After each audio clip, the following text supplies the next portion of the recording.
prochaine base de données qui va être présentée, c'est la base ISIS, et c'est le docteur Marie Robert, qui est oncologue médicale à l'Institut de cancérologie de l'Ouest, qui va vous la présenter. Bonjour à tous.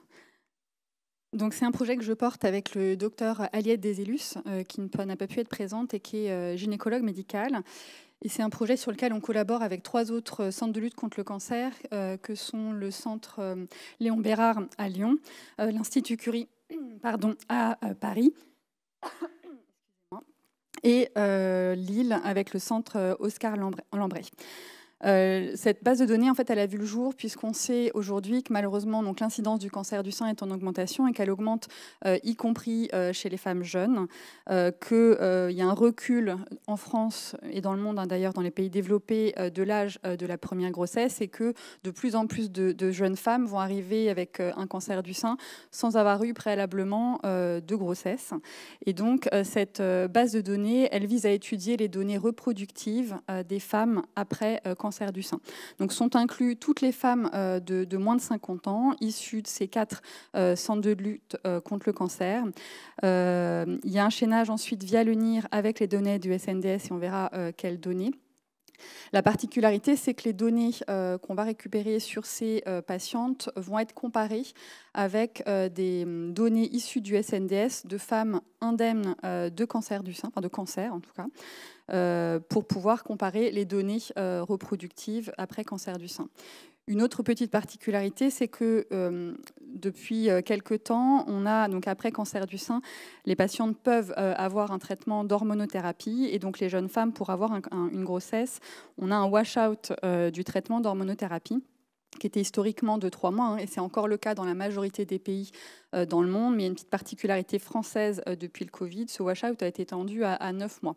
Donc ça veut dire qu'elles doivent arrêter leur traitement il y a 9 mois avant qu'elles puissent mettre en route, entre guillemets, une grossesse. Et ça repose en fait sur des données précliniques chez la souris, mais on a assez peu de données finalement chez l'humain.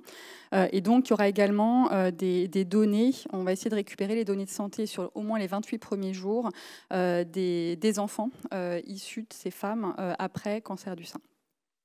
Donc, je le disais, apparier sur les bases du NIR. Les données sont collectées, les données cliniques, via l'outil Consort, centralisées ensuite via Unicancer, et puis les données du SN envoyées ensuite au HDH, et le HDH, lui, récupère les données du SNDS. Le plus intéressant, je trouve, donc c'est les différentes données qu'on va récupérer. Donc en rose, vous avez les données issues des CLCC via l'outil Consort, qui sont les données cliniques, donc assez classiques, hein, en cancérologie. Et puis le SNDS va nous permettre de récupérer de manière plus fiable les données reproductives de parité, donc le nombre d'enfants avant, après cancer, les données d'utilisation éventuelle d'assistance médicalisée à la procréation, et l'issue après cette PMA éventuelle, les fausses couches spontanées éventuelles, alors quand ça a été médicalisé, les données de contraception également, ça c'est quelque chose qui nous intéressait également de récupérer, les contraceptions remboursées également, et puis toutes les données évidemment de traitement, hein, des patientes, date de traitement, type de traitement, des données de survie, donc survie sans maladie, sans récidive de la maladie invasive, et puis les données de survie globale. Donc on aboutit là en fait à une base de données finalement qui est très spécifique cancer du sein, femmes jeunes entre guillemets, hein, puisque c'est moins de 50 ans, et donc à partir de là, on peut imaginer tout un tas de questions scientifiques qui pourront être posées sur ce sujet. Voilà, je vais m'arrêter là pour laisser le temps à d'éventuelles questions. Merci beaucoup.